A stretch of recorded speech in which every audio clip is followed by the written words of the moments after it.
Welcome to the Cryptonaut podcast. My name is Mark Storrs, and hanging out with me as always is Rob Morphy. Robert, thank you so much. Returned from the grave, a resurrection, Chris himself. Yes, the resurrectionist. I'm still partly in the grave. Christopher. Yes. Oh, partially. I announced you this time because no, that's good. You're back. Yeah, ish. Ish. You look better. You sound better. Well, maybe. I mean, yeah, it's okay. I'm definitely nasal lord still. I mean, as you can tell, it's okay, man. Believe me. But you're here. Yeah. I am here, and that's what counts. Exactly. You're all caught up. Yeah, I am caught up. We had a whole discussion about last week's episode. Yeah. The super autopsy episode.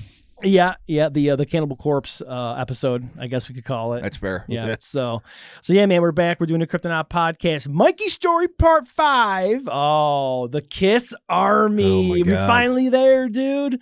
We were so stoked about it last week's episode. The body was like totally worth doing that section like that because it was just such a fucking a pile of dead Mikey. Yeah. It's a lot sad. He's dead. Yeah, it was. Yeah. It was a bummer. It was coming of age, dead. Sasquatch, juvenile Sasquatch autopsies aside, let's get started with. After a series of increasingly violent interactions with a ferocious family of feral forest dwellers, 10-year-old Randy Cutrara's once idyllic existence had spiraled into a surreal cyclone of memory manipulation, supernatural Sasquatch, and a clandestine cabal of Indigenous MIBs going toe-to-toe with a rogue, well-armed faction of the Kiss Army, all of which coalesced to create one of the most batshit crazy sagas in modern paranormal lore. It's a gift that keeps on giving. Damn, rogue faction. Mm-hmm. I love rogue factions. No, everyone usually does. Yeah. But it's just the hype of it. Yeah. Absolutely. And well-armed to boot. Well, yeah. So it's nice. I mean, especially if it's like a mercenary group and you're like, oh man, it got Kitty Cat Man and Demon Man and this man. Right, they have their own characters. Child. Yeah. The Badger. It's a second Kitty Cat Man. I think it was Eric was his name. Yep, multiple cats. Multiple cats, all kinds of cats. All right, man. Well, here we are, Kiss Army. We're doing it. Oh, was that some thunder? Yeah. Was that a little thunder down Epic. under? Okay. Boy, you guys can't hear it, but holy shit. Yeah, wow. Oh, wow, that is really loud. All right, man. Oh, this is setting the tone, dude. This is setting the tone. And in Patreon, we might have a little paranormal happening from last week. We're going to say that, though, Robert. Let's get started. All right.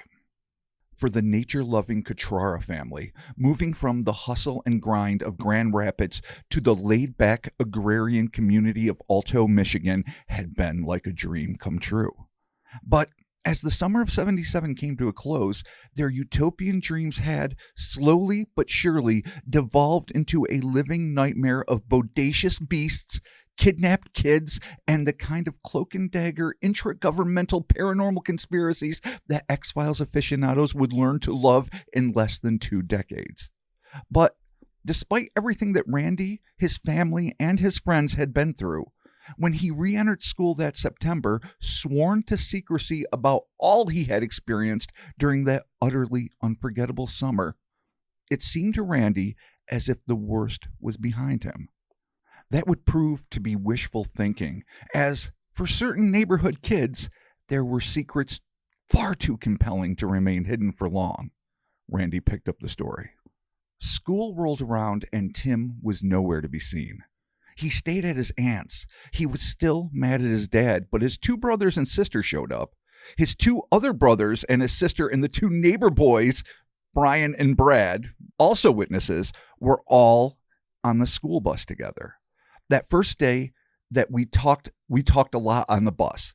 We weren't supposed to talk about it, of course, but that's all we talked about, especially on the school bus to each other. You know, finding out more of where everybody was in the house when that happened and their version of the story. It was really interesting to hear it all, end quote, claimed Randy, who added with a touch of foreboding that it wasn't too long, maybe the next day or the day after that Brad decided to bring the pictures to school. It was the beginning of the end. So, I mean, obviously you're not going to stop kids from talking shit. And you know, Tim's house was a fucking, you know, melee with like Tim almost getting kidnapped and Mikey getting shot and all the siblings. So finding out where everyone is, that's fine.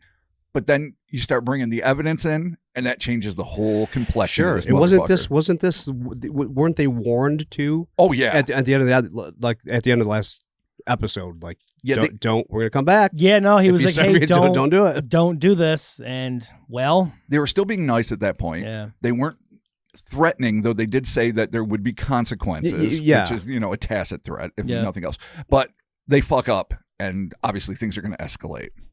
All right.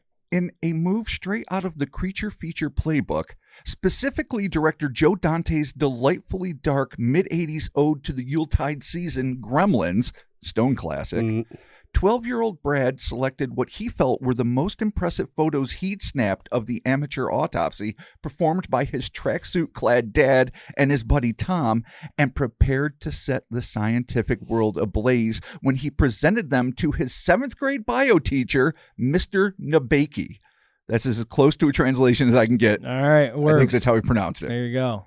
Which is exactly like what happens when Zach Galligan brings, Gizmo in to talk to his former science teacher. Yeah, that's the deal. I mean, and I think they did a scene like that also, maybe in Super 8. I don't know, but that's neither here nor there. This happened obviously 7 years before Gremlins came out.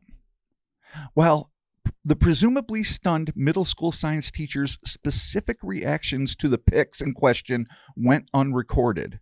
In his video, Morse Lake Monsters, Chapter 4, Part 1, Childhood Bigfoot Encounters, Alto, Michigan, 1977, as well as, and I'm going to get this done quick, 2021's Morse Lake Monsters full documentary and 2023's Morse Lake Monsters Chapter 4, Meet the Real Monsters Part 2, My Childhood Bigfoot Encounters, which we will be intercutting between, and I will not cite another fucking reference. These are all available if you need them. So Randy claimed Man. that there was just something about the bloody images that made the instructor, quote, sound the alarm. And the next thing I knew, I was getting called down to the principal's office in elementary school, and Brad's there sitting next to me. Brad's in junior high. It's a different building, and they brought him over to the principal's office in my school. I think the two schools are right next to each other. Right, probably. Adjacent. And the government guy was there, John Redcorn, of course. Yeah.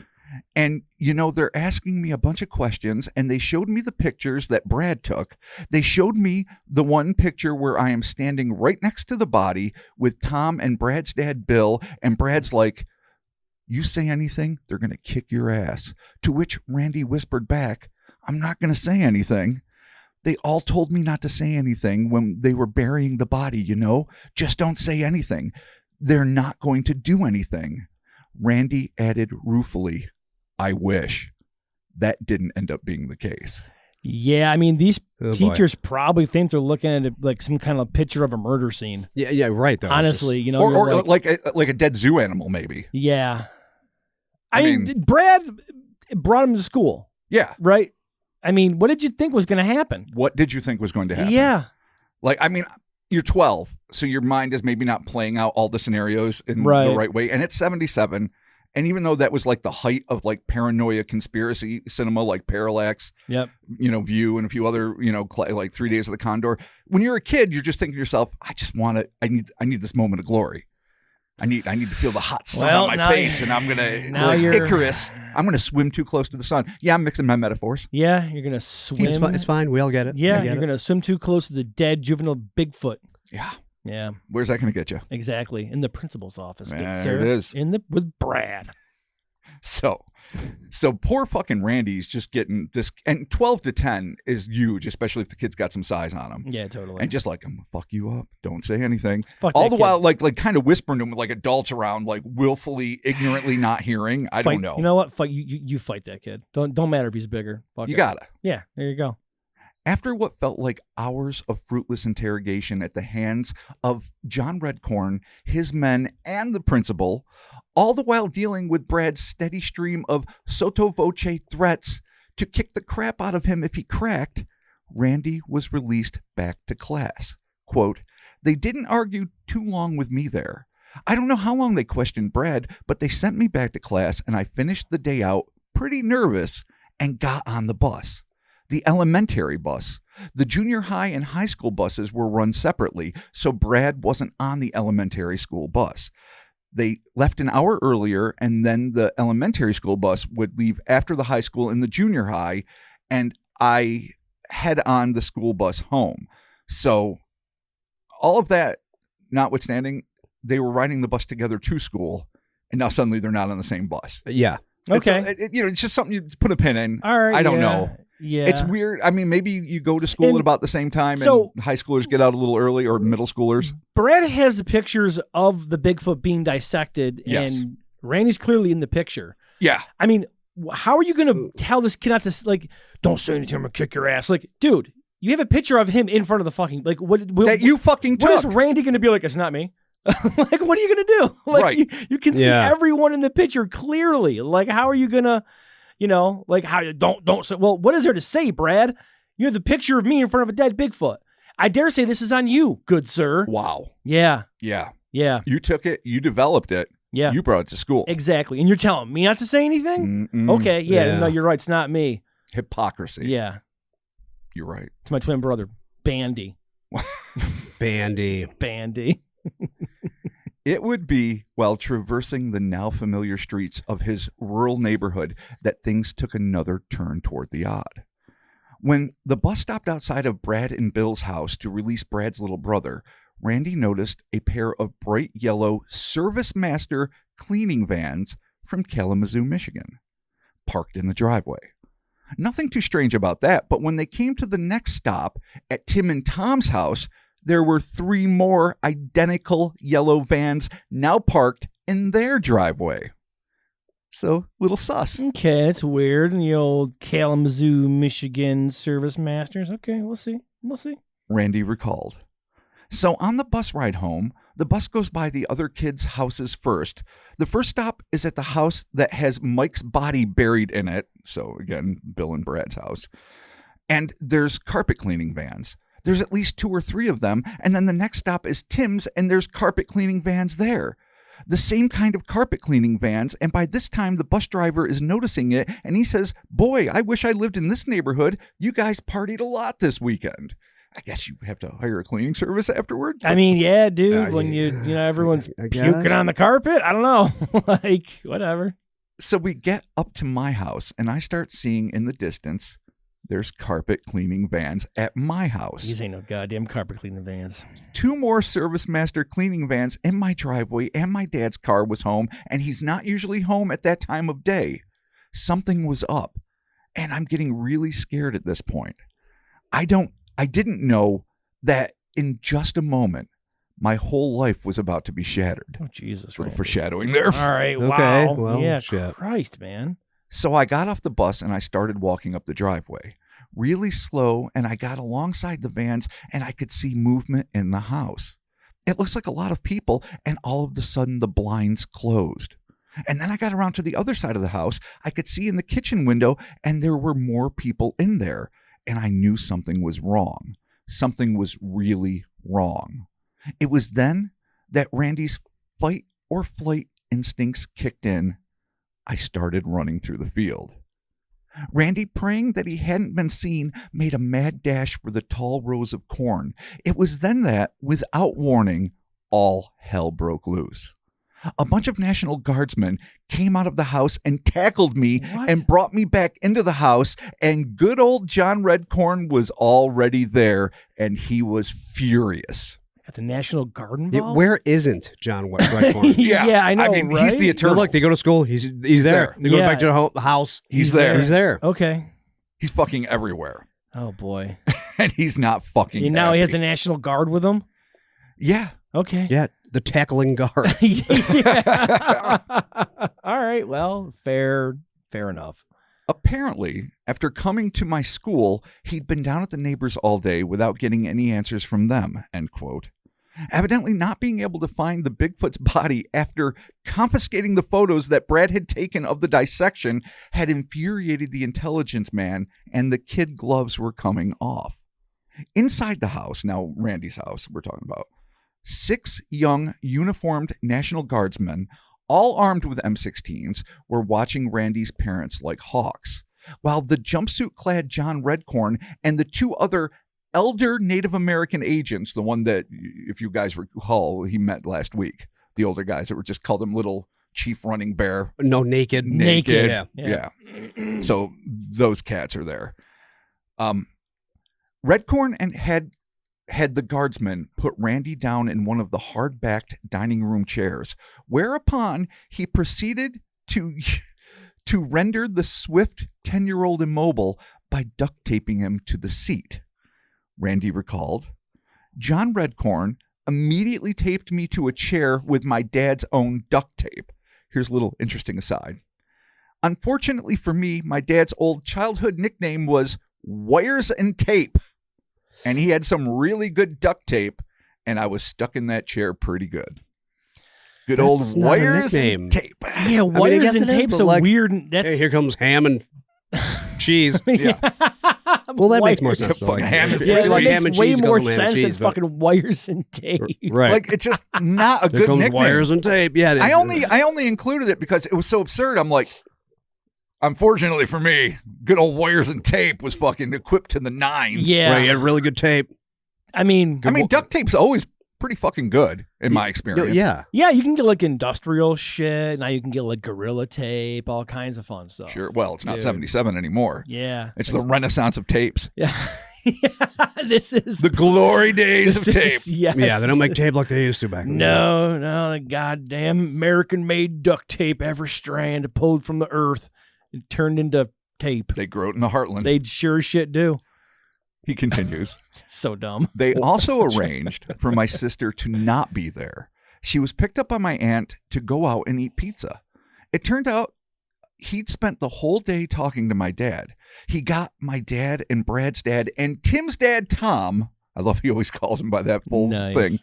They all came home from work, and Redcorn's been questioning them all day, and he couldn't get anything out of them. Of course, my dad didn't know anything about it, but John Redcorn saw the pictures, and he started questioning me. He thought my dad, my family, had something to do with it, and he was getting really pissed, and he took it out on me, and I wouldn't talk, and the National Guard were holding my parents at gunpoint. He then had my parents escorted to different rooms, and he started screaming at me again and yelling at me, "Where's the body? What do you know?" I didn't say anything.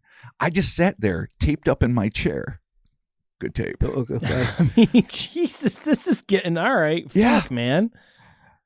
And, there's a lot going on. But poor fucking Randy's dad, who legitimately had nothing to do with the disposal of the body or the decision to keep it from the government people or anything. John saw the picture of everyone who was involved. Yeah. Like 100%. There's no way getting out of this. Except the photographer, which turns out was Brad. Yeah, I mean, but at this still. point, if you got guns, it'd be like, no, go to Tim's. Yeah. Yeah. Like, at this point, you're not going to, like, Yeah, really. I mean, you're your like- parents are at gunpoint. You got to be like, all right, hey, here's an idea. Go to the backyard or whatever 3-acre thing and look Yeah. for a upside down picnic table. Like, Oh, no, at this point, remember that shit you guys missed out there? Like, I there mean, you go. he's 10. right. No one could fault him for coming clean. Oh yeah, He no, doesn't. It still mums the word. He's a fucking good fella. Yeah, he's you know what, solid ass kid right here. Yeah. You can trust this kid. He ain't gonna rat you out. But I mean, I wouldn't have blamed him. Randy if he ain't did. no rat. No, that's what I'm saying. all Like, right. Well. Fair.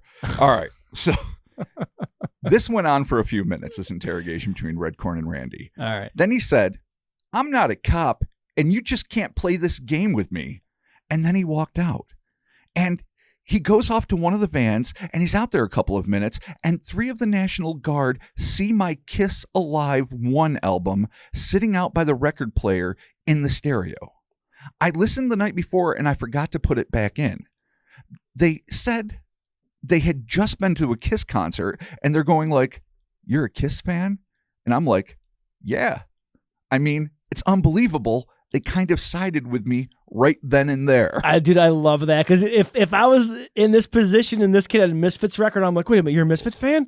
Like, we're getting out of here, kid. Don't worry. Yeah, all right. Yeah. Hold tight. Hold tight. 138's coming through, baby. Here we go. Oh boy, Unit 138. Yeah. Oh, boy. So the funny fucking part about it is they're probably just teenagers. They're not that much Yeah, older, or maybe early 20s. In their 20s, and Kiss is all the rage, and they're probably Sure. like, oh shit, this kid's into Kiss. Cool. Like, and they find a little commonality with him there. See, Kiss is the bridge that we all need. I mean, you can hold on to that one if There you you- want. Yeah. Will do.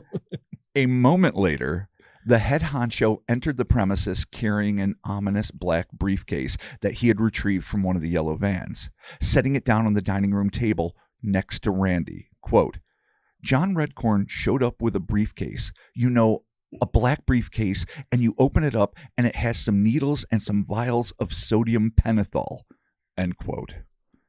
Sodium thiopenta, also known as tropinol, is a rapid onset, short-acting barbiturate general anesthetic that is the first of 3 drugs usually administered during most lethal injection executions, in the United States. In popular culture, it is often referred to as sodium pentothal, aka truth serum, although its efficacy in this role has been questioned. So basically back to quicksand and all the other tropes of like 70s TV. Yeah. Right. Truth serum works like gangbusters and, all the other problems that. Yeah, isn't it supposed to like relax you or something? Yeah, well, it's it's a like, barbiturate. Well, yeah, they used to general use it anesthetic, to, like they said. like when I was a kid, they used that for a couple teeth pulls. Yeah. Oh no shit, really? Yeah. Oh damn. And I guess so you don't panic when you're about to fucking die. Yeah, I could use that when I get my teeth worked on. I tried that laughing gas. This shit didn't do nothing. Really? Yeah, they're like, it's gonna feel like you.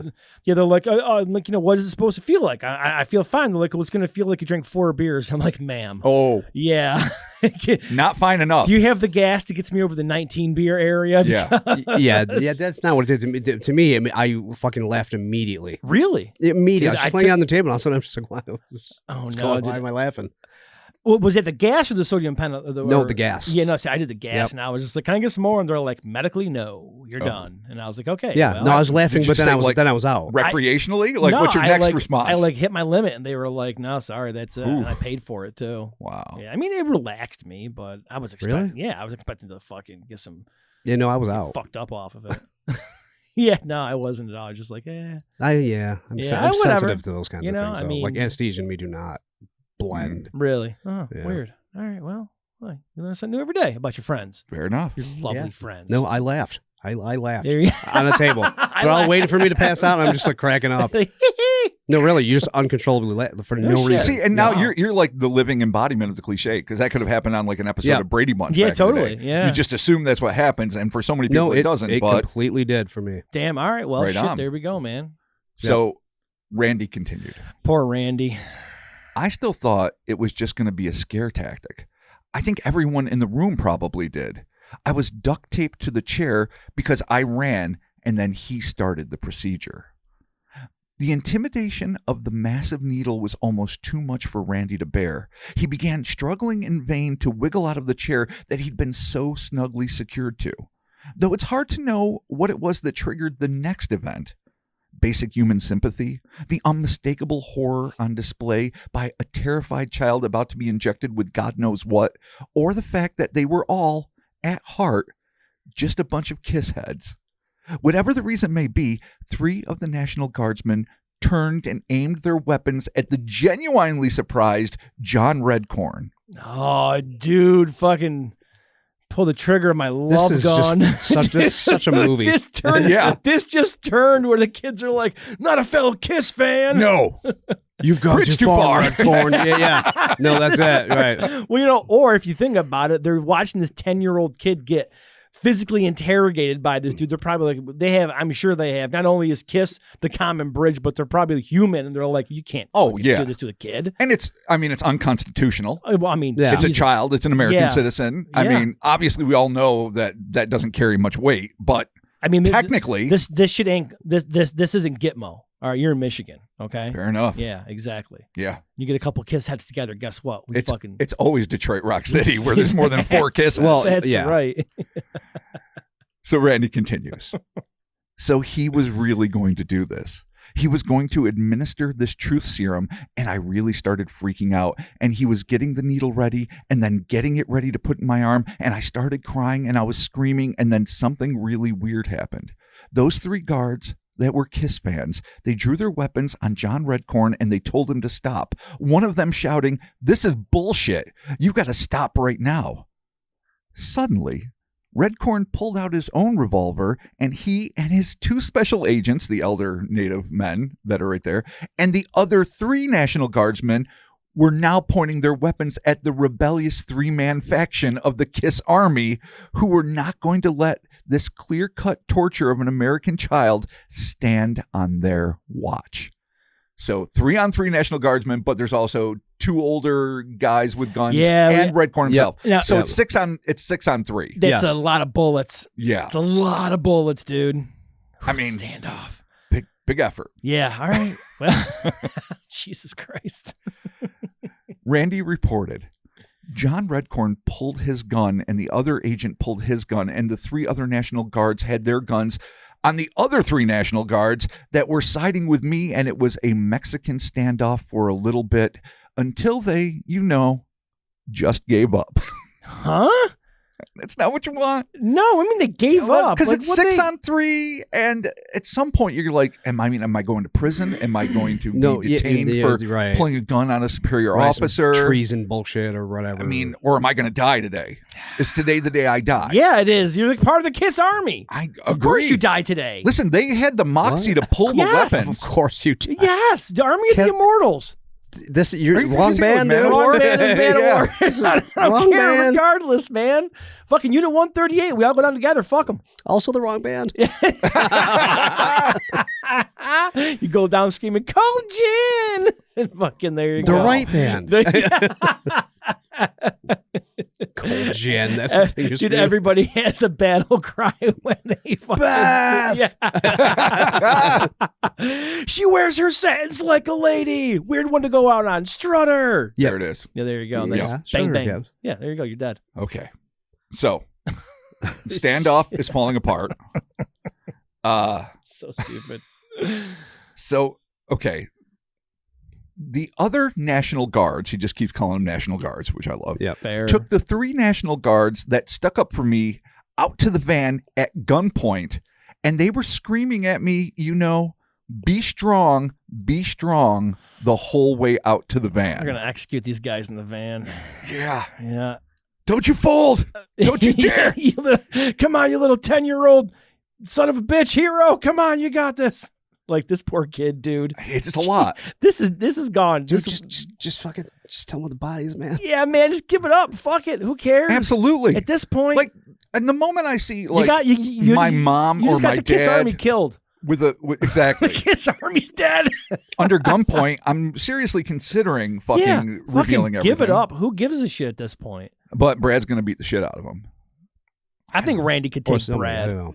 Yeah, I mean, I got beaten up enough in the 70s. No, you take that lick. Randy, that's okay. I got my money on Randy. He's pretty Randy's tough. fucking scrappy as all hell. That's there fair. You go. Okay. There it is. So they're shouting, be strong, while they're being escorted to the van. Yep.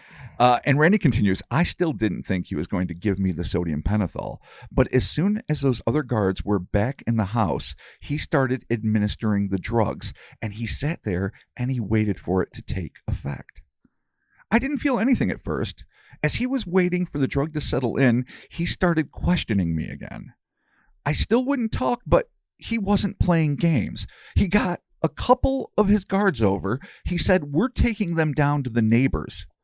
They left my feet and my hands taped up, grabbed me at my shoulders, threw me in one of the vans, still attached to the chair clearly, yep, and drove me down to the neighbors. So I don't know what happened to the 3-man KISS Army, but they were probably handcuffed, locked in a van. One of the hundreds of vans that are apparently everywhere. Yeah. Probably still somewhere in, Yeah. They're still in a van. They're still in a van. Still in a van. Yeah. Still telling about their favorite KISS album. Yeah. Oh, they missed Psycho Circus. They missed Dynasty. They missed a bunch of records. Yeah, dude. they missed the Unmasking. Yeah, no, what was it? The Songs of the Elder. They missed that. Oh, yeah. Did they miss that? No, they did. They missed Crazy Nights. They missed Crazy Nights. Yeah. Son of a bitch. Dynasty is the big one, though, dude. That's the one you don't want to fucking miss. Everyone talks shit about Dynasty. I don't care. I stand by that. I have missed almost every KISS album. Really? I'm just not a huge KISS fan. Oh, wow. I mean, I like the makeup. I like the accoutrement. When I was a kid, I was fascinated by the pageantry. Okay, but then I heard them. And then there's that next step. Yeah, where it's like, it's not terrible. It's not the worst thing I've ever heard, but I can't call myself a rabid fan. Just fucking. Oh no, I mean I would not either. No. Yeah. I mean my parents were for sure. It's literally simple rock and roll. I love it. I think it's great. No it's shame phenomenal. in it. Like, it's just the first handful. Yes. I stand by the disco record. I love it. Yes, you do. I fucking love Dynasty. I do love disco. Such a good fucking Hotter Than Hell rules, dude. Come on. All right. So many good KISS records. So now Redcorn, who is clearly not playing anymore. Yeah, man. I don't know when he says they threw me in the van. I don't know if because he was like, let's see, I'm reading it. Okay, got a couple of his guards over. He said we're taking them down to the neighbors. So I'm sorry about my stuttering there, but them, I don't know if it means that the parents came too, or if they just threw Randy. Oh yeah, taped up in the chair. Right. I don't know, because all I have is the quotes to go by, and we're Gotcha. just making it up as we go. So he continues his story. We got to the neighbors in the van. We pulled right up to the barn. There's more National Guard members there. So I'm assuming this is Brad and Bill's house, where the standoff happened, where the autopsy happened, where the corpse had been recovered and brought, and then subsequently buried, because it's the barn right there. So, the National Guard's member that were there already had their guns out. They had Tim's dad, the neighbor boy Brad, and his dad Bill at gunpoint. Nobody else seemed to be around. They dragged me out in front of them, left me on the ground, and they started questioning me again. Where's the body? I still didn't talk. It's about this time that Tim's dad noticed I was stumbling, I was slurring. He got furious, and he took a couple of steps forward, and he said, "You drugged him, didn't you? You drugged him." But 2 guard members stopped him at gunpoint, and then I was subjected to some more questioning, and I still didn't say anything, but I looked up. I looked up at Tim's dad, but behind Tim's dad was where Mike was buried, and there was an upside-down picnic table with fresh dirt, and John Redcorn finally fucking noticed that. You know, the amount of shit that they could have prevented.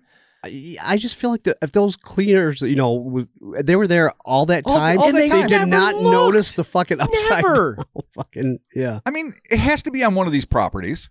And Yeah. of course, you could be working under the assumption, too, that Mikey's parents had absconded away with the corpse to give it a proper Bigfoot burial somewhere. You have someone do like a perimeter walk, I'm guessing. Like, what do you, That's like, what I mean. comb Like- the area or whatever terms you use? Like, Comb the area. yeah, I don't know. So, like, in the beginning of the day, yeah, spread out. Yeah, all right, boys, let's go for a walk here. And yeah, exactly. Right. Exactly. You're like this. Huh? There you go. I could see that being an issue. But Like, it's so once weird. John Redcorn is in the principal's office with Randy and Brad's fucking giving his little shitbag fucking threats, and you see the photo clearly showing Tom and Bill On the picnic and fucking Randy with a picnic table. with the picnic table in the goddamn barn or whatever Yeah. else, then that to me is like, that's when it stops being an obvious miss.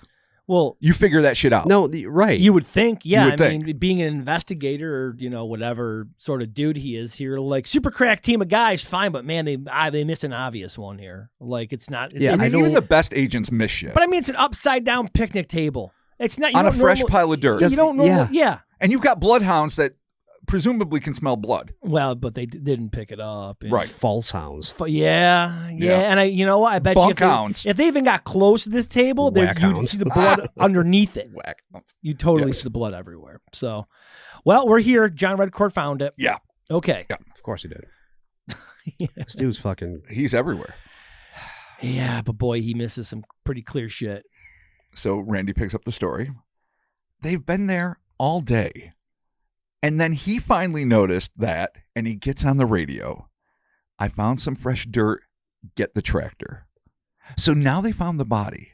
The other boy, the neighbor boy, Brad, was screaming at me, calling me a rat. He didn't even do He anything. didn't do anything. He just Yeah, looked dude at couldn't him. even talk. Like we're talking about. Man, fuck John Redcord and fuck Brad. Yeah, Yeah. agreed. Yeah. I don't like these guys. Oh, you know what? You're not going to like Tom either. Tom's going to kick my ass, is what he says. And his dad, being Brad's dad, Bill, is screaming at me. I could barely even stay conscious. And the next thing I knew, they were digging up the body. They'd found the hand, and they took me in the van back to my house, where they waited for another vehicle to take me in to get hypnotized to forget it all. Oh. When they got me back to the house, they finally decided to take the tape off my feet and my hands. They sat me over in the corner, probably looking like a drooling idiot, and they figured that they could just say anything they wanted in front of me now. It wouldn't matter. I was drugged up and I was about to get hypnotized to forget everything. End quote. So after like and it's, I don't know, something about like the whole vibe at Bill's barn. It's like early Tarantino or something. Like everyone's giving a hard time. Like, you're a rat. Fuck you. What's going on? Yeah, like seriously. F-bombs everywhere. Someone gets their ear cut off. 100% is. Yeah. And then it's just like, oh, they found the body. They found the hand. Fuck all y'all. You'll end up paying your price, whatever. And then all of a sudden they're just hauling this kid back, finally untaping him from the chair. Are they going to hypnotize everybody? I mean, yeah, why are they so focused on him? Randy. He's the youngest. Out of all of these kids, he's the youngest. Like, what? That is an excellent question. I mean, you have adults here. One that pissed his tracksuit, okay? Yes, true. That you could totally go after because they're clearly in the picture as well. Randy's the one person here that you might be like, we should probably figure out something with this kid, but you don't got to get nuts. Well, I feel like if you're a dick focusing on the kids, you think that would make the parents give up the fucking... bag. Seriously, you'd be like, oh shit, right? But I mean, but his dad didn't know, so his that's what I'm saying. His like, parents couldn't reveal anything. Why not Brad? And like, I think that they're probably thinking to keep it quiet because they're in it for like the riches. They're trying to get all no, all you're probably right. How do you get all that Bigfoot money? They claim that they were just in it to like protect the local families because of, I guess, the terror of back tusks. Yeah, exactly. Yeah, like 100%. Fucking weird molar fangs. Yeah. So I don't know their motivation. So here's the thing. Yeah. Like, I mean, obviously, in a skeptical frame of mind, you could say that it's a little bit of self-aggrandizement, and Randy's telling his own story. But you could also say, and we'll put a little pin in here because the way the elders sort of take him under the wing, is there something more significant about Randy? Is he play into this more? Now, obviously, he was there with Tim and saw like Mikey when he was hopping around in the cornfield. And then he had the attack between Mikey and his mom at the barn, which led to the dad showing up, which led to cops shooting at him, which led to the subsequent attack at Tim's house, which he was a witness to right after the fact. No, well, yeah. So I mean, he is a principal player. No, he is, but just I mean, he's in that photo, and he had. So also remember too, we don't know who fucking John Redcorn / Jerry is, but we do know this: he has been dead up telling fucking John Redcorn, I don't know what the fuck you're talking about. This is bullshit. Then Brad, 2 days later, brings in the photo. It's oh, fuck you. I know exactly what's going on. Yeah. And so it could just be petty vengeance for all I fucking know. No, maybe. Yeah, or they might be thinking he's probably the easiest one to crack because he's the youngest. Because he's a kid. Yeah. Okay. Little did they know. Yeah. He's the hardest out of all these fucking guys. He's untaped now, but he's in a drug-induced stupor. Getting hypnotized. In his fucking dining room. Okay. No, the hypnotism hasn't happened. Okay. Gotcha. So they're just talking in front of him, and he's like, blah in the corner, but he's actually picking up on shit. Yeah. Okay. It was during this drugged out state wherein the government agents were convinced that their still incapacitated quote-unquote prisoner was too zooted to recall a thing, that some extremely interesting facts came to light. Quote, so they sat down at the table there in the dining room, and they talked to one another, and I heard everything. Redcorn hauled out a bunch of files out of a briefcase, one at a time, that he was going through, and he was sharing all of these other cases with the other two tribal elders, the same agents who would semi-adopt Randy for a few years, which we'll be getting to in a little bit. Not that there's a lot of information there isn't. So one of the first things he starts talking about, he pulls out the files on Mikey. Mike's file was called Specimen Number 5, and he pulled off the file, and it was mislabeled. It was mislabeled as Species 5. Redcorn at first was going to erase it. He's trying to make the correction. Then he said, no, I'm going to leave it like that and see if there are any leaks. It's just a weird, interesting observation. Like, I don't know what branch he works for.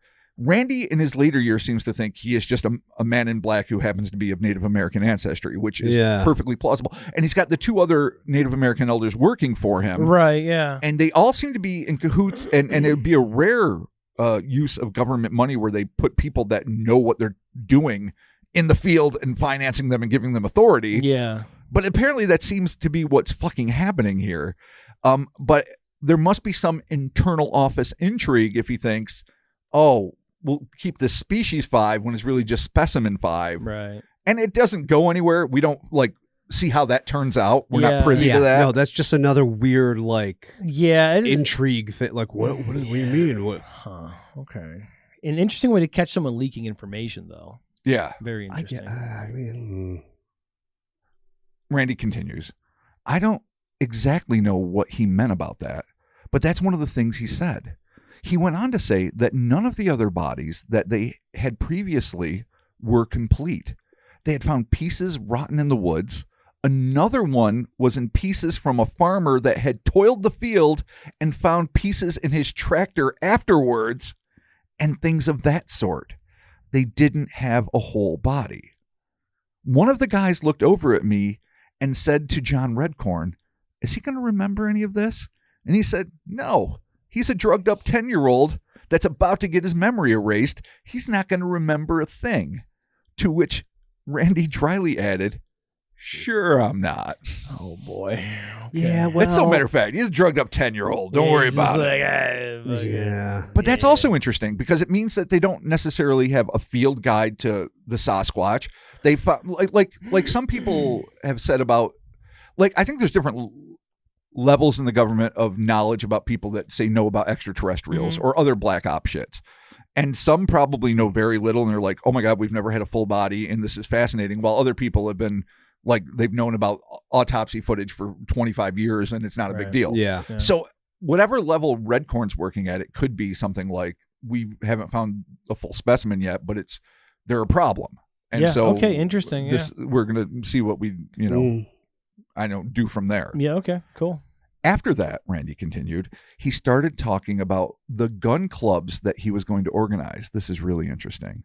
The Caledonia Sportsman Club, which I think as of even now is located at 10721 Coldwater Avenue, Southeast Alto, Michigan. The gun club, the Sportsman Club, the gun club, and opened that up within a year. And he went on to talk about the other encounters near Gull Lake. I think it was a year or two before mine, and it must have been about 75 or 76. And he said he opened up a gun club down there to drive out the Sasquatch. He organized a gun club and a rod and reel club in Kalamazoo, and he organized it and got them a shooting range there in Kalamazoo. I can't remember the details of the other case. He talked about down near Gull Lake. He did talk about the abduction of some sort of child, a little girl, I believe, that they thought may be related to my case. So that's interesting that they're just building, and Michigan's got a lot of shooters, a lot of hunters. So the gun club is there just to scare the Sasquatch? The noise, the smell of gunpowder, just because maybe they're encroaching into human territory, and so creating these sportsman clubs under false pretenses to be a last line of defense against Sasquatch. I'm just in a weird way, it makes sense though. Brain just hurt. Yeah, I mean, Rand. We'll talk about it probably afterwards. It's a flag. Yeah, it's a lot. It is a lot. But on the other hand, to me, and we'll plant a flag, like Chris said, and we'll keep going. It sort of makes sense to me. I mean, you can't know everything they're doing or how to protect everyone, and you certainly want to keep the secret. Make loud guns go shooty bang and fucking smell of gunpowder in the air and scare the predators away. I guess it is kind of ingenious in a way. It gets the job done. To open a club here, people are going to show up. But I mean, you're not there shooting 24/7. No, but I mean, if they're intelligent, it's enough to just intelligent animals to just get them away. Exactly. Okay. And it happens enough so that they're like, well, we're just going to be scarce. Yeah. Okay. All right. Well, I mean, it's good for the community. Everyone has a spot to go shoot. Do some, some skeet shooting. There you go. A couple of different fishing tournaments. Sure. I don't honestly, see how the rod and reel club's going to intimidate the Bigfoot, but maybe not bad, That's just more for the cover. It's like, no, we're official. We do all these hunty things. Yeah, all the sportsmanship. Yeah, the more official it looks like on the books. Turn them all into Sasquatch hunters. Oh, shit. It's interesting. Yeah, we're the Masons, Rob. We're the Masons. I mean, not involved so far. We don't know that. I mean, you're right. Mm-hmm. I did the research I could do. It's all I can do. Damn it. Give me a Masonic temple somewhere quick. At this point, John Redcorn, I love saying the full name over and over again. Love it. Collected all of the evidence he could get his hands on in the Cutrara house. Tell me I said it right. You did, Cutrara. Beautiful. There you go. From VHS tapes of local newscasts about the missing Mike. Remember the first episode? Yeah. The Mike who was kidnapped, found naked, but unharmed. Totally, yeah. To newspaper clippings regarding weird animal attacks. The next thing he knew, Randy was being escorted to a large, black, government-issue limo, the kind that might be used to chauffeur a general around, that was now parked next to his dad's Polara in the driveway. Quote, "This is what they were going to use to take me into Grand Rapids over by the juvenile detention center." End quote. Randy may have been out of it, but he insists, "I knew exactly where they took me. I was really paying attention. That's where they took me to get hypnotized, a little building. I remember all of it on the way there, and I remember where the room was, where the office was. I remember everything, and Redcorn brings me in there into Grand Rapids over at the Kent County Juvenile Detention Center on Ball Street. This building here. This is where my memory would be erased. They didn't think I'd remember where I was either, but they took me right back to my old neighborhood in Grand Rapids. I knew exactly where I was." So it just happened to, behoove him that it was his old neighborhood. And so they're trying to, why though? Like, I mean, do you have a special hypnotist at the Kent County Juvenile Detention Center on Ball Street? Who's not going to ask questions about this? I'm like, oh, this is a kid that found a Bigfoot. Yeah. I mean, I don't know. Randy's getting, he was just a normal kid. Now he's increasingly becoming like more of a superhero. Yeah. Chris is not wrong. Yeah, so now it's getting into right, John Edmonds territory a little bit more. Yeah, maybe that curve is a little. Then more. again, maybe he does have some weird connection with these Bigfoot creatures. I mean, he seems to believe that. Yeah, and maybe it's true. Everything that we're seeing here, that's paying an awful lot of attention to him. Where's the guy that pissed his tracksuit? Where's he? Why aren't you interrogating that guy? Wipe his memory. Here's the thing: they're all like either handcuffed or whatever outside the barn being interrogated. Yeah, he's just telling his story at this point, right? Yeah. Who knows what's going on while he's exactly getting? Man. We're gonna get a little bit, not enough. Don't feel like you're gonna have like satisfying resolution. Okay. It's not gonna happen, but we're gonna get a taste of that. All right, cool. All right. Yeah. After that, life came in a blur of fits and starts for the next few weeks.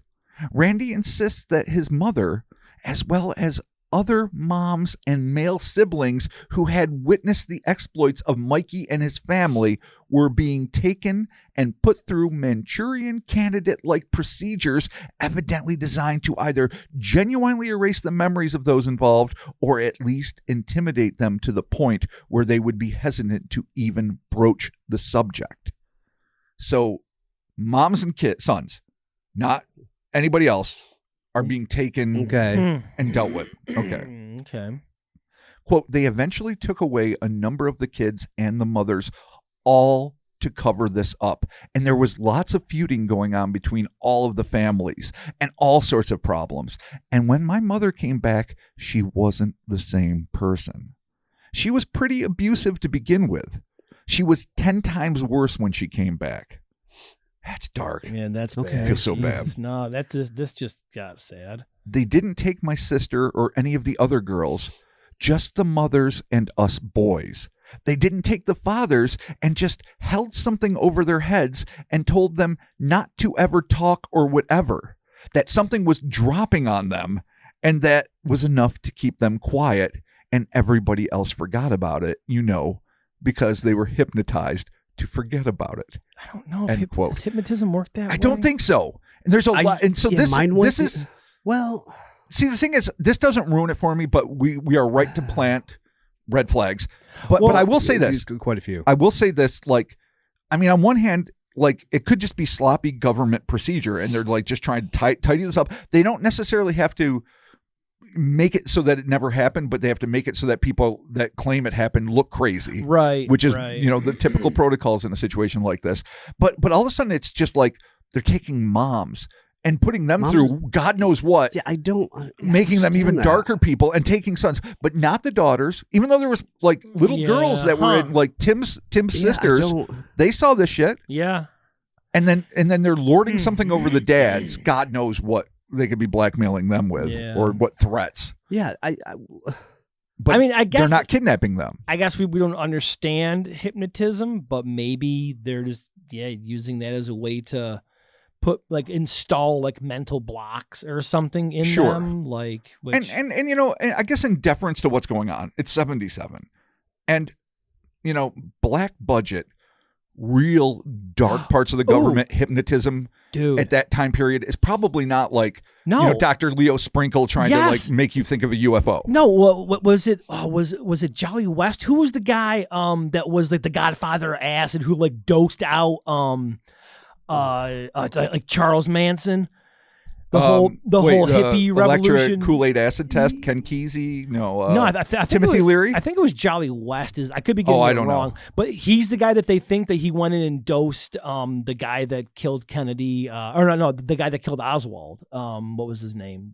Jack Ruby? Yeah, Jack Ruby. They think he went in there and like dosed Ruby out of his mind. So actually, this kind of does play into like some government MK Ultra type shit where you wouldn't even need to do sodium pentothal. You could just trip them the fuck out with some crazy ass LSD, and they're just going to be like, we don't know what the fuck happened. And you know, so they're maybe like dosing the moms with LSD, filling them with that's God knows what. That was what they developed it to make more docile soldiers, and then they realized like, oh shit, we made a bunch. We made them have a good time. Yeah, and expand their minds and be a little cool. I just feel like the progression of this doesn't make sense at the point where they're at the two places, right? Yeah. They're at fucking Randy's and then their neighbor Brad's place. Yeah. I mean, if you're gonna step this up later, why didn't you just do it then? Right. There. Like all of a sudden now you have stuff to hold over the maybe dad's they're taking everyone that's like you could have just taken their families and sat the dads down and be like,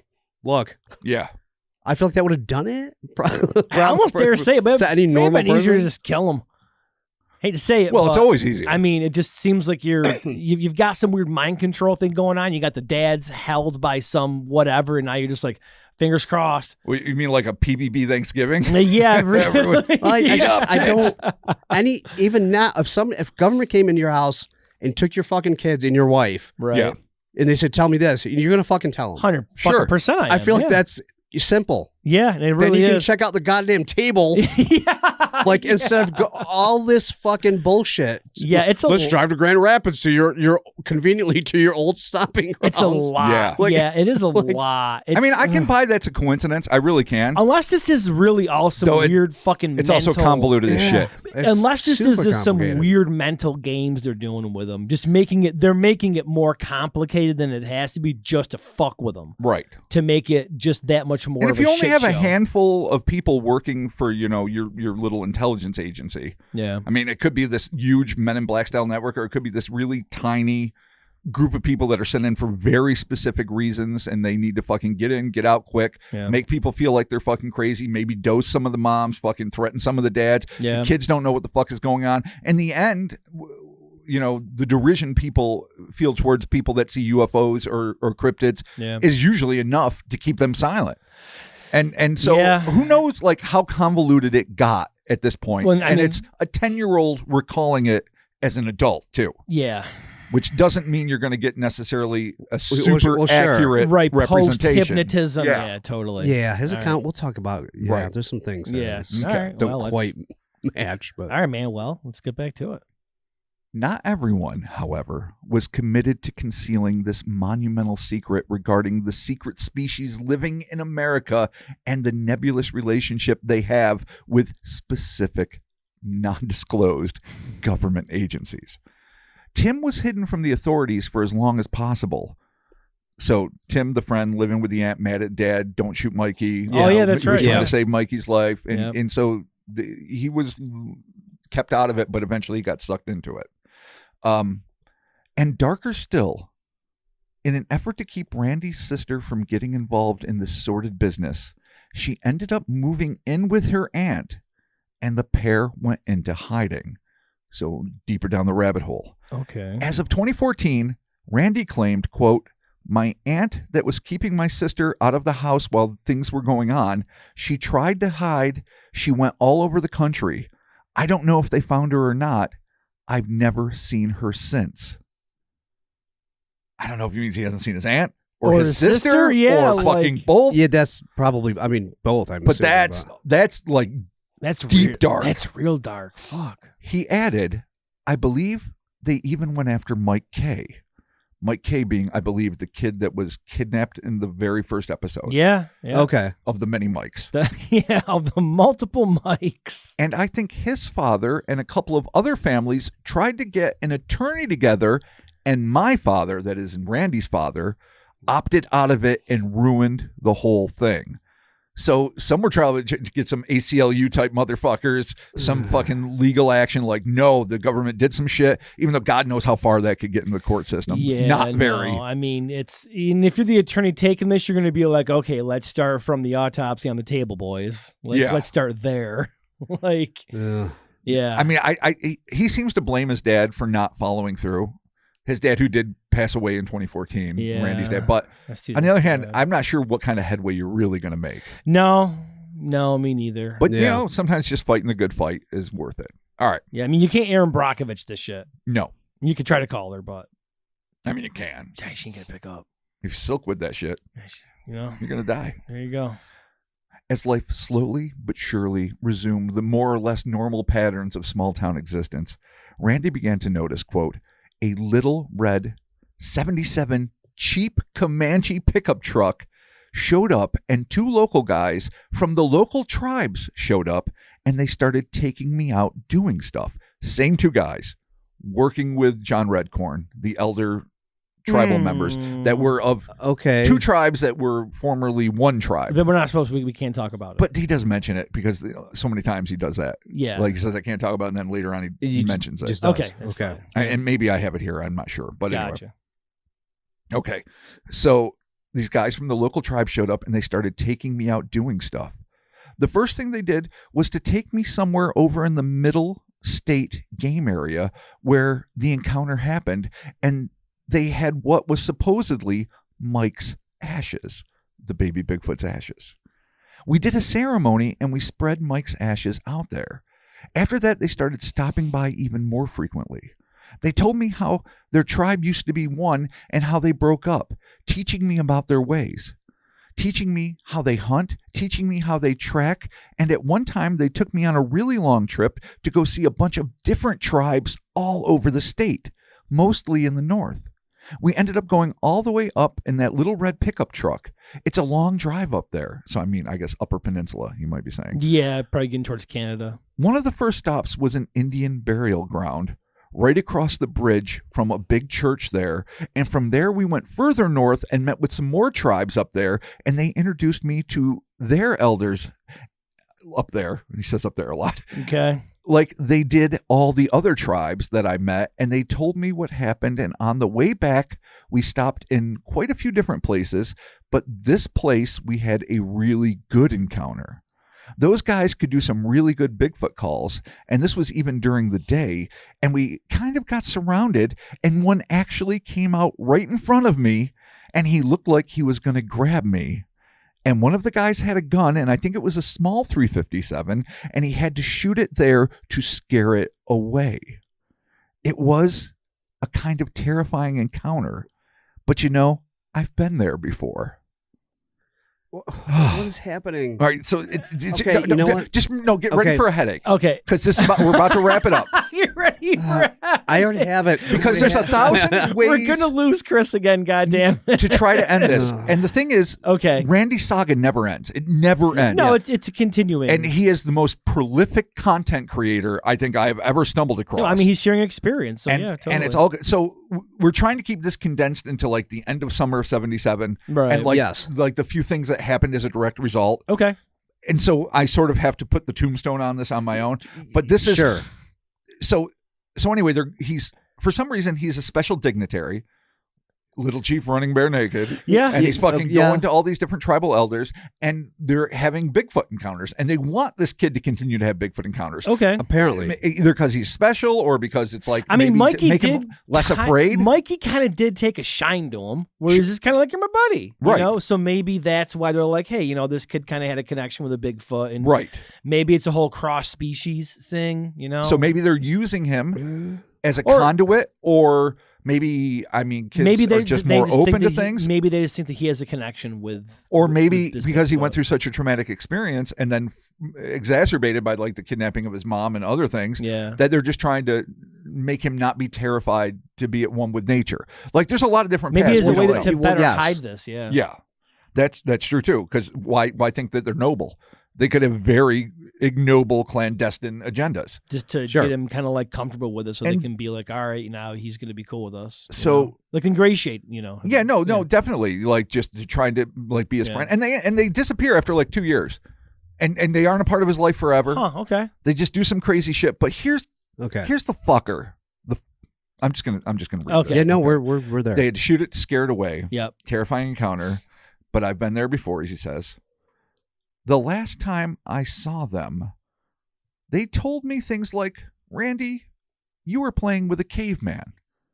It was a Neanderthal. This was the first full body that we had ever found. Don't worry about it. It's not what you think, basically, is the moral of the story.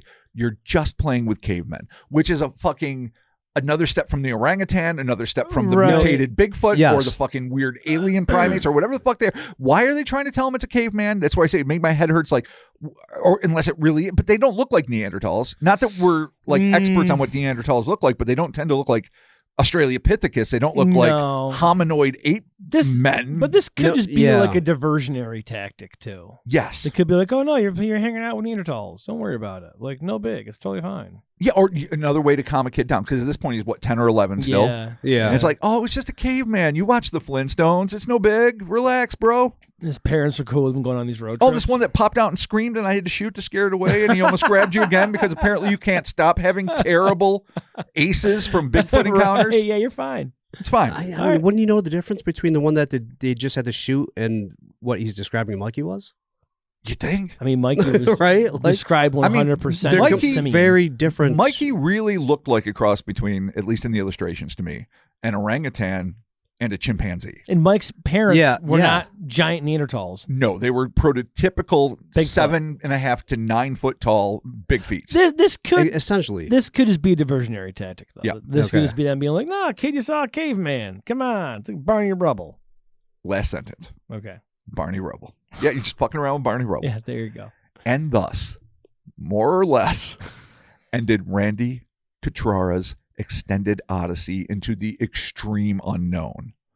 But that's kind of the point, as Randy has never really been out of the game, and as far as I know, his saga is still unfolding as we speak. As to whether it's part of a cohesive whole or random chapters in an ever-growing serial, that remains to be seen. I don't know. It's fascinating to look at it from both perspectives. 100%, yeah. But however his journey turns out, we can all thank Randy for blessing us with one hell of a ride. Oh, And there we have it. Man, Mikey's story part 5, Man. the Kiss Army, bringing this 5-parter to an end. Robert, excellent job. Excellent research. Christopher, you said you had some stuff you wanted to discuss. No, had some you know, flags. you don't know Flags until had the to be story's planted, over, and right. then you're like, wait a minute. Okay, that's fair. Yeah. No, it There's does, a lot. There is some inconsistencies in Well, a lot of this, it's not. but he's also an adult recalling memories being 10. And my memories of being 10 are very inconsistent. No, yes, that, No, not that as is dramatic. right? Right. But it's to the point where once this story, especially, like all the other stuff, it's not so. It's like, okay, you listen to it, you just take it in. Yeah. Then this one, it ups the fucking Oh, Ante, yeah. the hero journey, and all of a sudden he's like, you know, he's talking about like he was just so out of it, like he was barely fucking awake, and then he just recalls the specifics of every conversation ever that was spoken while he was supposedly almost completely fucking out of it, and I'm like, Yeah. I'm I going don't to know, dude. assume. You kind of can't have both, man. At one Like, point, does Randy ever say that like the hypnotism didn't work clearly? Well, it did work for years. Oh, it did. Okay, It so worked for years. He apparently had no serious recollection until he was, I don't know what age, probably 30s or something. right. So this is something that When he kind of- started discovering his artistic ability Okay. and he started trying to probe it. And Oh. then through art Unlocked. therapy, Yep. exactly, Unlocked he it. unlocks the memories. Gotcha. So That makes sense. To a degree, it worked. Okay. And And you're that right. makes And what sense. Chris says and what you also were indicating, Mark, is true. I mean, there is a degree of self-aggrandizement. There is a degree of the hero's journey and this fucking, and this is what makes me special and magical. On the other hand, it could literally just be because so much of why I love this to begin with is it plays out like a city kid who just stumbles into some shit. Yeah. And there is, if this is to be believed, a metric fuck ton of empirical evidence, obviously all confiscated by the fucking indigenous men in black, fucking the most clandestine fucking Jerry organization. Redcorn came and put a fucking put the kibosh on that shit. But to me it seemed like a kid sucked in. But this last part, again, acknowledging the concerns that we all have, it is a little bit like, I mean, I'm dope to the gills. I will not betray. Well, fuck those guys. Fuck Bill and Tom. Betray them all you want. They got a gun to your fucking mom and dad's head. That's what I'm saying. Yeah. But he never breaks it down. He gets falsely accused, but that's okay, because one of the things that really feels true to me is like when he pukes when they're doing an autopsy on a baby Bigfoot and they call him a baby. Like, right. I remember my uncles when I was in the 70s and everything was like masculine cues or not. Yes, so like the little things in the past couple stories aren't deal breakers for me. No. Yeah. Those this one starts get the amping upage is. I mean, but being an adult, so being hypnotized, being an adult, remembering all of this, like at what point is things getting fuzzy and he's piecing it together? Probably a lot. Especially like if you're a kid, because I mean, I have memories, I'm sure, as a kid where I am the center of everything. Of course. Everyone is. Everyone's the star of their own novel. So maybe that's where it's kind of like getting a little, that's a lot though. There's a lot going on with this one. And here's the thing too. Hanging out with the elder tribesmen from two separate tribes that shall not be named that used to be one. Right. And then their Bigfoot encounter. Yeah, that's... See, all of that does play like tough to swallow. But like I say, on the other hand, if he really went through this traumatic experience at 10 and then had all these other psychological issues piled on top of it through psyops and whatever else, thinking too. then you would have a pretty shaky grasp of what's going on. And he's not talking about like how he was meant to be the king god diplomat to the Bigfoot tribe. No, They're setting up like I'm reading into this, but really it could have been just like two nice, elder statesmen from this tribe that are like, this kid's been through shit. Let's not let him be terrified. Let's let him know it's part of the cycle of life. Or they could be suspect, or maybe both, because life's not easy. Sometimes people can have shady ulterior motives and still kind of want to help you out at the same time. Being a 10-year-old kid and going through this on top of all the other weird shit is gonna fuck you up. Yeah, bad. And then coming out of it through art therapy, I mean, who knows how dead on everything is. I'm strictly towards this last part because everything in the beginning seemed to be sort of like piecing together, but this last part here just kind of sounds like who knows, maybe if they did hypnotize him and do some mental blockage, I don't even know if that's a thing you can do to people, who knows. Whatever he's trying to recall, it just might be a bad recall. It just might be a weird sort of, it gets a little like, man, that's like the specifics about sentences said. Look, I can't remember shit I said to anybody a couple days ago in specific sentences. Yeah, I know. Then again, I wonder if doing the art therapy like that, if that is like a subconscious thing where it just unlocks all your shit and then you're like, oh God. Like that part that we all tuck away and we just drink into the corner. Sure. Yeah, like that all of a sudden gets opened up and you're like, shit, I know too much. But I mean, but when I feel like that's more like feelings than like the specifics, like paragraph somebody told you 40 years ago, word for word. It's just like you remember the being there, you remember the intent of what was said and how you felt, and that's the thing like you feel. Right. You don't remember like this guy 40 years ago. This guy said like. I mean, granted, people's memories work differently, and maybe part of the process that was used to suppress his memories helped preserve them in a weird way once they got interacted. And I know, like, I don't keep journals like I should. I wish I did, but every now and again, I've read a letter that I wrote to somebody, like say back in the 90s or something, and I'm like, all of a sudden, like that whole night comes rushing back 100%. As if I had always had access to it and I hadn't thought about it forever. So memory is a weird and fickle thing. But I will say this too, like, Bob Gimlin, the guy whose YouTube channel helped break this story, not the fucking Patterson Gimlin guy. He was like, I don't know if I can believe the story, but I do believe, I'm paraphrasing here, that what Randy's saying, he believes, which doesn't make it true. And that's the other thing too. Like, he doesn't seem to be making himself out to be an undue hero. Right. Like he just seems like a kid caught up in circumstances. And then even at the end, even though it really starts spiraling into some definite Men in Black, like deep black project, like fucking shit, it really could just be John Redcorn is pissed. It's like, you've been lying in my face constantly. I see this fucking photo. I need to find this fucking thing. We haven't found a full fucking body yet. It's right here on the cusp of happening, and I'm not gonna have you. I'm not a fucking cop. You don't get to fucking stop me. You're 10. So I will give you fucking sodium pentothal, and I will cart your fucking duct tape chair ass around until I figure out where the fuck it is. And you know what? 3 decent human beings who happen to love Kiss were like, you can't treat a kid like that. Yeah. And 6 other human beings who were also armed and were like, I do what I'm told. Yes, you can. You can go fuck off. Yeah, guess what? Kiss Army, you're outgunned. You're in the brig. Yeah, man. And so none of Jesus. I agree with both of you guys. This is the most contentious part. Well, it's all contentious as fuck, but this part really strains credulity. But it doesn't necessarily mean, and I know I'm kind of playing devil's advocate here, that I think he's making it up, because he doesn't. He could have been the hero. He could have been like, I'm the guy that was destined to grow up to be this. Right. He doesn't ever do that. I'm like, I'm still looking into it. Yeah. I'm interested. Yeah. This is some shit that happened. And maybe it is misrepresented in some ways, but say a third of what happened is what happened how he said it. I don't believe, I know I sound like I'm shitting on him for the last 20 minutes, but sure. I don't believe he's like making this whole thing up. I don't think any of us believe that he's making this up. No, I don't think so at all. Some shit happened. It's just that some of the things don't exactly line up. So it's like, you have to be like, what do you think was the actual thing that happened? Yeah, and I mean, trying to piece a story like this together from someone that had, he's recalling it from being a 30-year-old man.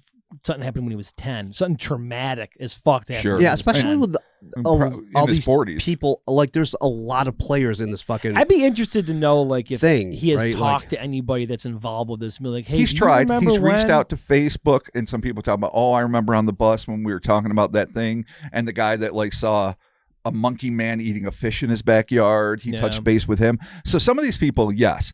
And like I say, if they could offer someone, corroboration, that'd be huge. Chronicler of all this. Yeah. And that's the thing too. So for a second here, all right, we understand there's pros and cons. There's things that are harder to swallow and things that aren't. Oh, for sure, yeah. If this is essentially an honest accounting of something that happened, what are we to make of basically what is a hairy hominid centric version of the Men in Black, run by Native Americans who are steeped in the lore and are familiar with it?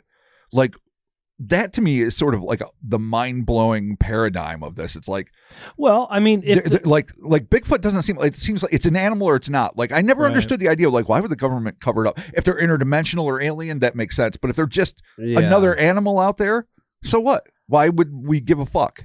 Put them in a fucking zoo or a special enclosure at the Smithsonian or something. Yeah, I mean, if the government, the government obviously has people that have gone out there and, interviewed and intimidated like UFO eyewitnesses. Sure, over and over. So, but that makes sense. That's high technology that changes the course of human destiny. Yeah. I guess a giant ape person with like shit clinging on its ass, eating, foraging in the woods or doing whatever they're doing, to me is... It's a less controversial subject. Yeah, I don't know. But they might see it as some sort of destabilizing information. So who knows? They might be like, yeah, we don't want this getting out to the public.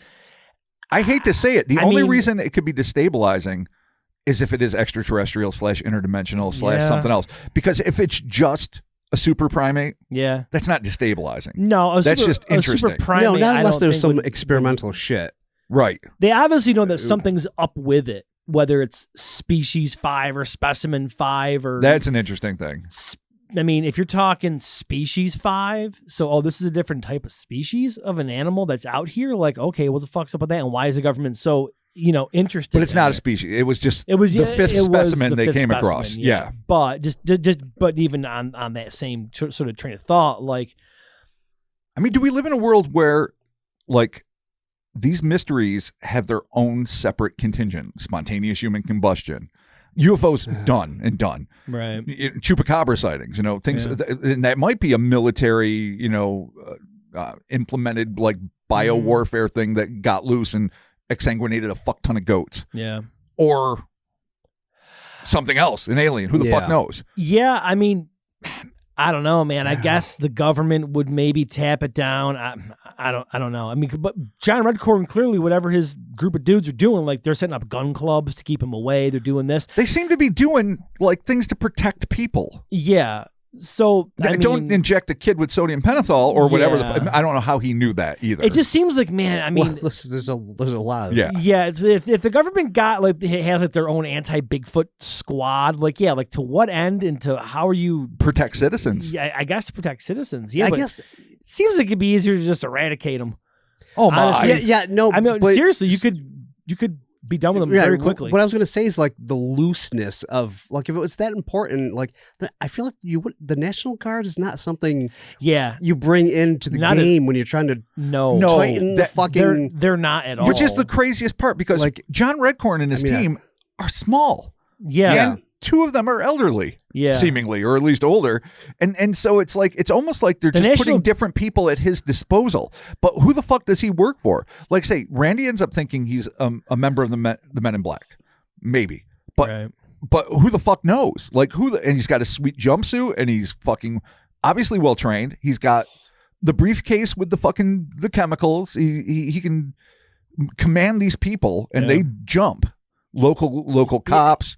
National Guardsmen, other people that are working with them. Getting the National Guard's interesting. No, it's weird. Doesn't the governor need to sanction that? I mean, yes, I believe local governors can.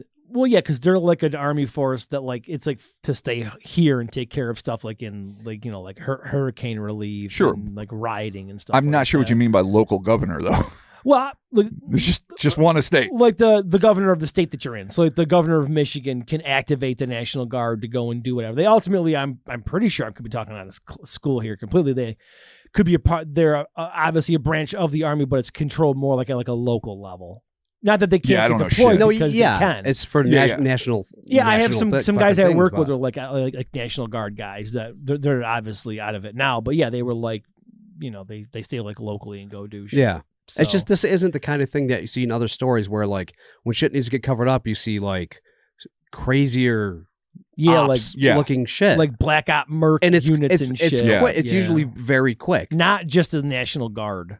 And not just like service master cleaning vans. Yeah. Which are co-opted to hide. And who was that crack team from the last episode that were like taking hair samples, making plaster casts. That was not the National fucking Guard. No, that's that's a part of John Redcorn's crew. So it is a scientific team that occasionally has, the National Guard under their jurisdiction for security.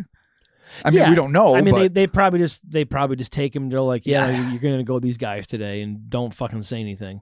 Yeah, because how do you keep those guys? How do you keep their mouths shut? They're like, oh, they're National Guard, they're fine. Well, no, they clearly know that there's some sort of Sasquatch thing happening. Yeah. Like, they're not there they must pick up on something like that. I mean, I'm sure. I know. Well, that's the other thing is whether there's it really... more people on John Redcorn's side that know about this whole thing than the actual people that experienced it. Oh, hands down. The amount of people that are involved government-wise is huge. That's a lot, man. And you know what? Based on their own statements, if it's true, they've only got 5 specimens. Yeah. This is the first intact one. It's not like they are like well-versed in Bigfoot lore and legend. They have diplomatic extensions. They just seem to be like, these things show up.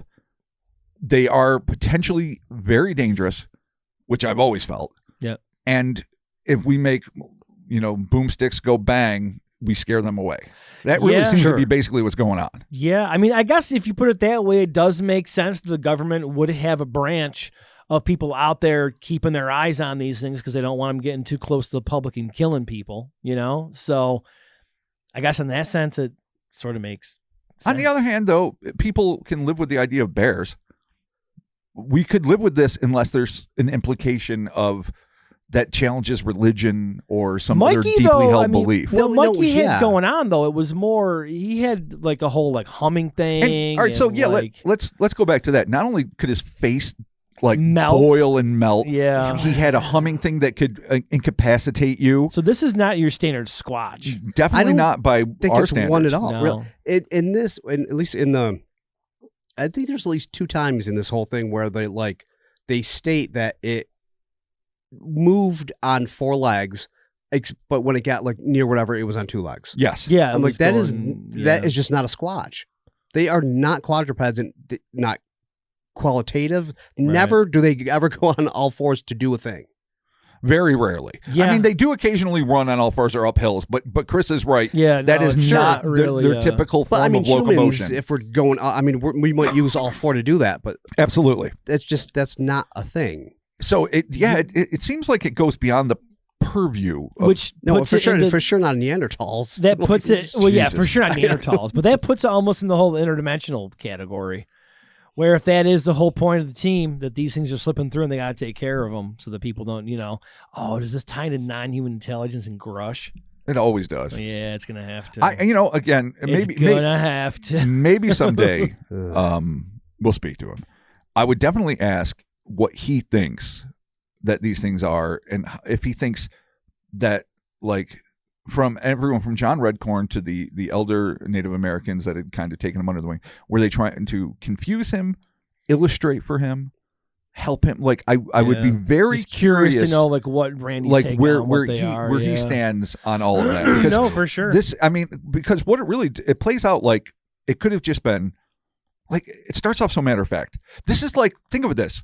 This could have come out as a movie in the late 70s, right in the confluence of nature run amok movies and like Bigfoot exploitation. Mm-hmm. And if you had just an environmental like story where, these things are living in a small pocket in a northern state surrounded by like loggers and encroaching fucking, humanity and they're getting, tighter and more inbred. And then suddenly what do you introduce? Their main source of fucking nutrition are fucking diseased cattle that were poisoned by it's industrial animals contaminants. run amok, dude. Yeah. And they fucking and they start Yeah. eating it, and the next generation is now. It basically, you know what it is? It's like Bigfoot meets fucking Wes Craven's The Hills Have Eyes. The Hills Have Eyes. Yeah, no, and you just get this totally, like inbred, batshit crazy of flesh-eating monsters, and you could do any number of things. Fucking have the family camping in the woods, the Boy Yeah. Scout troop, and they could have just masked. If this had come out in '77 as a movie, it would be one of my favorite things ever. And by the time it came out in like '83 on like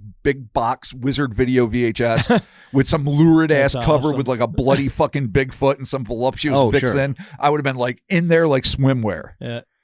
Oh my god! Well, the dad cover has to would have fight been him. glowing out. The cover would have completely not fight him. be what it was about. And right? you know what he Like, does? Fucking, because he's like an old Green Beret, whatever it is in '77. Like the dad, is going out to it. He'd have to strap some fucking like deer antlers to his fucking arms, Thai boxer style, like some sort of low rent yeah, the Wolverine. kickboxer. Yeah, And he there ends you up go. fucking having to like fight the fucking crazy Squatch. Yeah. Yeah. Oh, this would have been Would have so been good. phenomenal, man. That would have been great. Well, regardless, boys, you know what? We did it. Yeah. Mikey Story Part Yeah. 5, the Kiss Army coming to a close. Randy's journey is still continuing. Sure. Check all of his stuff out over there on YouTube. And I mean, we're gonna there's so have, much shit that happened before, shit that happens after. Yeah, for sure. Like, There's- we could literally just make that our only fucking source from now on. But you know Well, what? We got to move on. No, this is a 5-parter coming to an end, and we're moving on, boys. So Right, there you for Maybe go. now. an addendum someday. For now. Yeah, there could be an addendum someday. Yes. Yeah, but this was fun. Before we get out of here, Robert, let's give a shout out to the folks who support us over there at patreon.com/Cryptonaut Podcast. We are so goddamn lucky. We All are. of us. Beth Strassner. Thank you, Beth. Druve. Oh, I know you. I know you, Druve. I'm sorry. Barvilia. Drew, yeah, he's on Discord all the time. Oh, good. Barvilia. I'm going with that. Drew If- Barvalia. If I fucked it up, love it. forgive me. There it is. Mike Theobald. Hell yeah, Mike. Thank you so much. Matthew Byram. What up, Matt? Thank you so much. We appreciate it. Tavia Serendipity? See me? Yeah. Tavia See Me Serendipity. There you go. I like Sime. that. There Maybe. you go. Sime. Sime. Let us know. Yeah. I'm sure we Seam? fucked it up. Just let us know. You We'll know say it what? again. We fucked up, but thank you for your support. We appreciate it. Bethy Boo Bear. Hell yeah, Bethy Boo Bear. What up? Jeff, not the talking mongoose. Oh, shit. There you go. Nice. Thank you, Jeff. Robert Smith. Of Oh The my Cure? God. I love your music. Oh, there you Dude, go. disintegration. Oh Excellent. my God. The spider on your Bro. head is my fucking I spirit still don't animal. know though. I don't know. Maybe it is him though. I don't know. I don't know. This I mean, we person. don't know. It It's could not. be the Robert Smith. Yeah. That'd be crazy. Send us Dude. some demos, some early. Send us some early Yeah. Cure Yeah. shit. Give us a little for sure. something. Yeah, Yeah. definitely. All right. Madeline Madeline Miller Ween. Thank you, Madeline. Last, never fucking least, Cold-Salamander. Hell yeah. Oh, Thank you so much. We Salamander. appreciate all the support again over there. Cryptonaut Podcast, Patreon edition at patreon.com/Cryptonaut Podcast. Social medias, boys. We're out there. We're doing it. We're making it happen. The Instas, the Twitters, the Facebook, the TikToks. Oh my God, all of it. My son recently has been replaced by AI. No. Well, he's going to be doing the YouTube clips, but I'm putting out clips of us from the Patreon videos that we do Yeah. for the $10 tier. I'm putting some of those out as like a, hey, if you want to see us do the pod, come over here to Patreon. So I'm doing some of those clips via AI, via Opus Clips, which is kind of a cool website. So Yeah, I don't know what that means. yeah, I but- posted them up, and Charlie, he like texted me. He's like, "Who's doing the TikToks? I can't do them like that." I'm like, "Yeah, don't worry, buddy. It's just me." What, was he upset? Yeah, and he was like, "You're replacing me." Not really. He was joking around, but yeah, he told all of his friends, like, "I've been replaced by AI." I'm like, "No, you haven't, buddy. You're still Wow. doing YouTube clips. I'm still paying you a pretty penny for all those clips." So check us out there on the TikTok. Be sure to follow us, and if you want to do the podcast, there's all kind of clips of us over there doing that. Mm-hmm. We got the merch happening at hellerspace.com, T-Public Shop. We also have the cryptonautmerch.com, which is over there at the Crowdmade shop.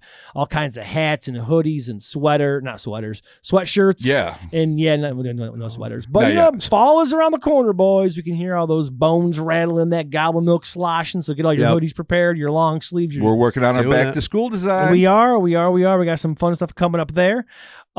So yeah, I think that's all the places you check us out. If you are on the Patreon, be sure to join up on the Discord, because in October it's gonna be a movie night. Oh, shit. It's gonna be a scary movie night. In October? In October. Who would have seen that coming? No, not me. Oh, my God. Have we discussed this yet? I don't think we have. This has become our yearly tradition. I love it. Yeah, Halloween time on the Discord, we get together and we watch scary movies. Oh, we did Gates of Hell, I think, the last time, didn't Yeah, we? we also did Prince of Darkness. We did Halloween 3. Devil's Sword. Yeah, Oh, Devil's yeah. Sword, Halloween 3. Speaking of which, Did a whole bunch we of fun all stuff. have to work on our Halloween list that Yes, have we been do. promised. So, Exactly. yeah. All right, cool. We'll work on movies that. to watch? Yeah, movies to watch. Yep. All right, cool. Excellent. Well, we're going to work on that. And there you have it. Thank you all so very much. And we're talking to you soon.